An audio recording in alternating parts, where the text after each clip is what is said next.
বান্দা যখন নামাজে দাঁড়ায় বলে আলহামদুলিল্লাহি রাব্বিল আলামিন, সমস্ত প্রশংসা আল্লাহর জন্য, যিনি গোটা জাহানের পালনকর্তা।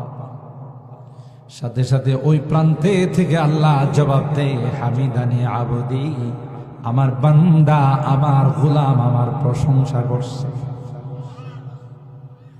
বান্দা যখন বলে আর রহমানির রহিম, তুমি অতিশয় মেহেরবান দয়ালু, অপর প্রান্তে থেকে আল্লাহ জবাব দেয়, আসনা আলাইয়া আবদি, আমার গোলাম আমার প্রশংসা করে। বান্দা যখন বলে মালিকি ইয়াউমিদ্দিন, আল্লাহ বিচারের দিনের মালিক তুমি, তুমি বিচারক নই রে, বিচারের দিনের মালিক। জোরে বলুন ঠিক কিনা? আমি আমার অনেক বয়ানে বলি মালিকি ইয়াউমিদ্দিন, আল্লাহ বলেন নাই আমি বিচারের দিনের বিচারক। আল্লাহ বলছেন বিচারের দিনের মালিক রে আমি আল্লাহ, আমার উপর কারো কোনো পাওয়ার নাই। দুনিয়ার বিচারক যারা হয়, হাইকোর্ট, জজ কোর্ট, সুপ্রিম কোর্টের যারা বিচারক হয়, এদের উপরের কিছু নির্দেশ থাকে, কিছু চাপ থাকে। চাপ যদি না থাকতো আলেম ওলামা দেয়া জেলখানা ভরতো না। এরা কি চোর, এরা কি ডাকাত? বলেন, ওলামায়ে কেরাম কি কোনো দুর্নীতি ধরা পড়ছে? ব্যাংক লুটপাট করছে, মার্কেট লুটপাট করছে, কি অপরাধ? যে অপরাধের কারণে তাদেরকে দিয়ে জেলখানা ভরে রাখা হয়েছে। যে বিচারকরা তাদেরকেও যদি জিজ্ঞাসা করেন, বিচারক বলবে ভাই উপরের নির্দেশে আমি রায় দিয়েছি, না আমিও জানি তার কোনো দোষ নাই। কেন? সে বিচারক, তাকেও কিছু রুলস ফলো করতে হয়, কিছু সিস্টেম মেনটেন করতে হয়। কেন? বিচারক নিয়োগ হতে গেলে, যাওয়ার হতেও তার কিছু লবিং করা লাগছে, ঠিক কিনা বলেন? ইচ্ছা করলেই কিছু রায় দিতে পারে না। আল্লাহ ডাক দিয়ে বলেন মালিকি ইয়াউমিদ্দিন, না না, আমি বিচারক নই রে, আমি হলাম বিচারের দিনের মালিক। ন্যায় বিচার করব। অনেক কিছু ঘটেছে, আমি ওই আলোচনায় যাব না। এর থেকে আমাদের জন্য আল্লাহ নবী যে তোহফা নিয়ে এসেছে, আসসালাতু মিরাজুল মুমিনিন, নামাজ মুমিনদের জন্য হলো মেরাজ। আল্লাহ কত বড় দয়ালু ছিলেন, উম্মতের জন্য কত ফেদা ছিলেন। ভিআইপি আল্লাহর দাওয়াতে তিনি গেছেন, আল্লাহর সঙ্গে স্পেশাল লাউঞ্জে ভিআইপি রুমে কথা হচ্ছে, কিন্তু ওখানে গিয়েও আল্লাহর হাবিব আমাদেরকে ভুলেন না। আল্লাহ পাক যখন বললেন আমার জন্য কি নিয়ে আসছে, আল্লাহর হাবিব বলেন আত্তাহিয়াতু লিল্লাহি ওয়াস সালাওয়াতু ওয়াত তাইয়্যিবাত, ও মালিক তোমার জন্য তাজিম আর সম্মান নিয়ে আসছে। তুমি সবচেয়ে বড় সম্মানী, সবচেয়ে বড় মুআজ্জাজ। আল্লাহ পাক বলেন আসসালামু আলাইকা আইয়ুহান নাবিয়্যু ওয়া রাহমাতুল্লাহি ওয়া বারাকাতুহু। আল্লাহর হাবিব বলেন আল্লাহ শুধু আমাকে সালাম জানাইলেন, আমার উম্মতকে কি সালাম দিবেন না? আসসালামু আলাইনা ওয়া আলা ইবাদিল্লাহিস সালিহিন।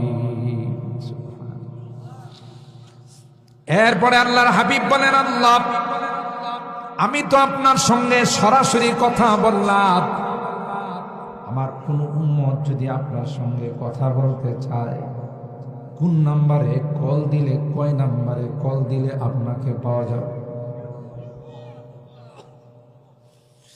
আল্লাহ পাক বলেন আপনার উম্মত যদি সরাসরি আমার সঙ্গে কথা বলতে চায়, তাহলে 50 নম্বরে কল দিতে হবে। আল্লাহর হাবিব খুশিতে বাঘ হয়ে 50 নম্বর নিয়ে চলে আসলেন। মুসা পয়গম্বর কয়, কি হাদিয়া আপনার উম্মতের জন্য আল্লাহ দিলেন? 50 ওয়াক্ত নামাজ। না না, পারবে না। 50 ওয়াক্ত নামাজ আদায় করতে পারবে না। আল্লাহর কাছে বলেন গো আল্লাহ যেন কমাই দেন। গেছেন, আল্লাহ কয় যান, যেহেতু আপনি কষ্ট করে আসছেন 5 কমাই দিলাম। কত? 45। মুসা নবী কয় না, তাও পারবে না, আরো কমান। আবার গেছেন, 5 কমাইছেন। কত হয়েছে? মুসা নবী কয় না, পারবে না, আরো কমান। আবার গেছেন, 5 কমাইছেন। কত হয়েছে? এভাবে বারবার যায় আর আল্লাহ 5 করে কমায়।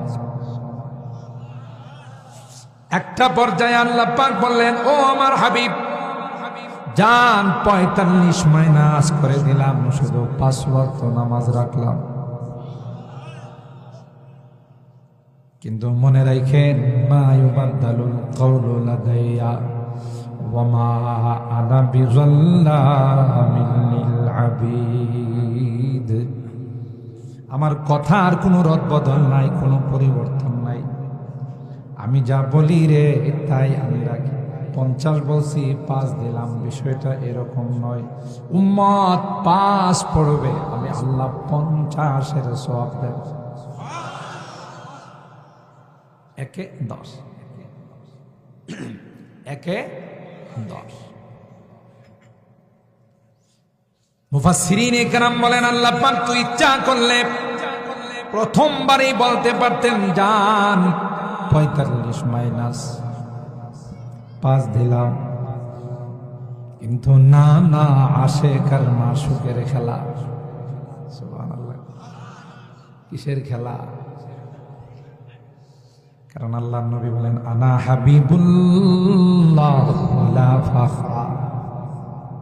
তোমরা জানো নি রে, মুসা কালিমুল্লাহ, ঈসা রূহুল্লাহ, আদম সফিউল্লাহ, নূহ নাজিবুল্লাহ, ইব্রাহিম খলিলুল্লাহ।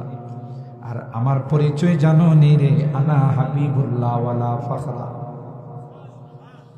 আমি কিন্তু কালিমুল্লাহ নয়, আমি কিন্তু খলিলুল্লাহ নয়, আমি কিন্তু রূহুল্লাহ নয়, আমি কিন্তু সফিউল্লাহ নয়, আমি কিন্তু নাজিউল্লাহ নয়।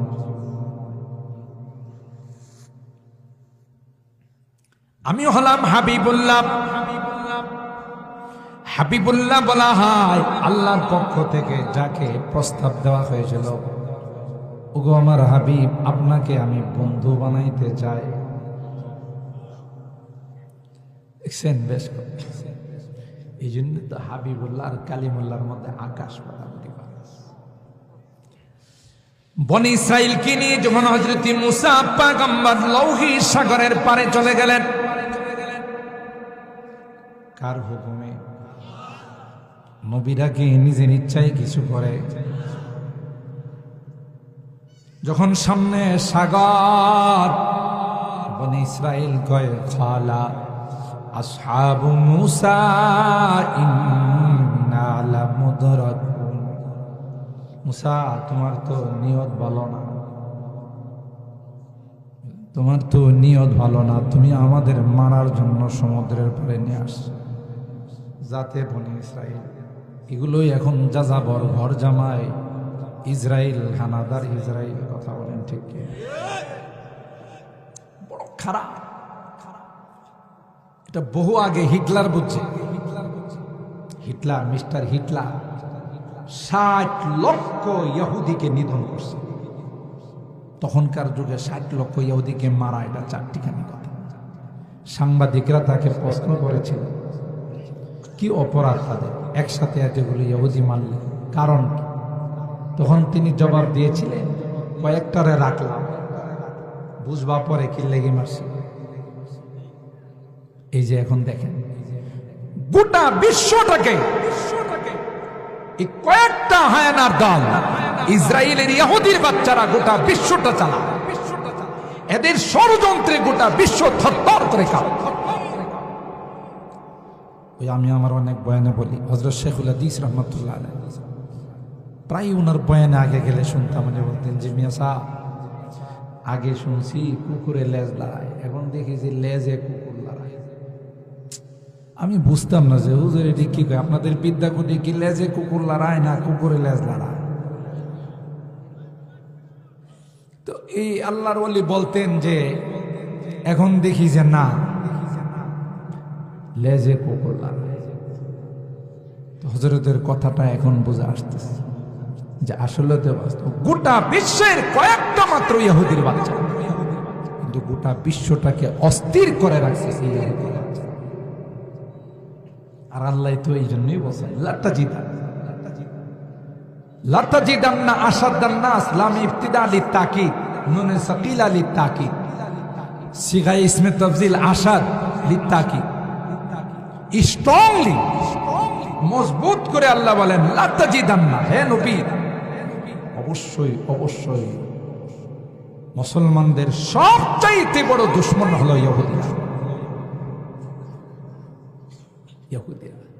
আপনি আমি তো অবাক হই ফিলিস্তিনের দৃশ্য দেখলে, ছোট ছোট বাচ্চাদের এই অবস্থা দেখলে কলিজায় রক্তক্ষরণ হয়, কিন্তু এদের কাছে এটি কোনো ব্যাপার না। যারা নবীদেরকে মারছে ওরা মুসলমানদেরকে হত্যা করা তো কোনো ব্যাপার না। এদের রগ রেশায় খুনের পিপাসা। এত বড় খারাপ জাত কারা? এত নাজ নিয়ামত আল্লাহ তাদেরকে দিছেন, কিন্তু শুকর গুজারি নেই, বরং উল্টা সমঝে নেন। এই জন্য বারবার আল্লাহ তাদের ঘটনা কোরআনে কারিমে বর্ণনা করছে। যখন সমুদ্রের পারে পৌঁছে গেছে, এখন আর বাহনের কোনো ব্যবস্থা নাই। হযরত মূসা পয়গম্বরকে বলল, ক্বালা আসহাবু মূসা ইন্না লামুদরাকুন। এ মূসা, বাড়ির থেকে বাহির করে নিয়ে আসলা, কিন্তু সামনে তো সাগর, পিছনে গেলে তো ফেরাউনের বাহিনী ধরব, গুলি কইরা মাইরা ফেলাই। সামনে যদি ঝাঁপ দিয়ে রে, তাহলে সমুদ্রে পড়ে মারা যাব, তাইলে তো তুমি আমাদের বিপদে ফেলাইলা। হযরত মূসা পয়গম্বর জবাব দিয়েছিলেন, ক্বালা কাল্লা ইন্না মাইয়া রাব্বী সায়াহদিন। কাল্লা, কখনো নয়, কারণ আমি নিজে আসি না, কার অর্ডারে আসছি। এখানেই মুফাসসিরিনে কেরাম বলেন, হযরত মূসা কালিমুল্লাহ জবাব দিলেন, ইন্না মাইয়া রাব্বী সায়াহদিন। মাইয়া কে আগে, রব্বি কে পড়ে? আল্লাহর হাবিবুল্লাহ যখন হিজরতের রাত্রিতে গারে সাউরের মধ্যে হযরতে আবু বকরকে নিয়ে আত্মগোপন করেছিলেন, এ ভাই কুট করে বলছি, সকালবেলা কাফেররা ফন্নে কায়াফা পায়ের দাগ দেখে এরা বুঝতো কার পাও কোথায় গেছে। সুবহানাল্লাহ। এত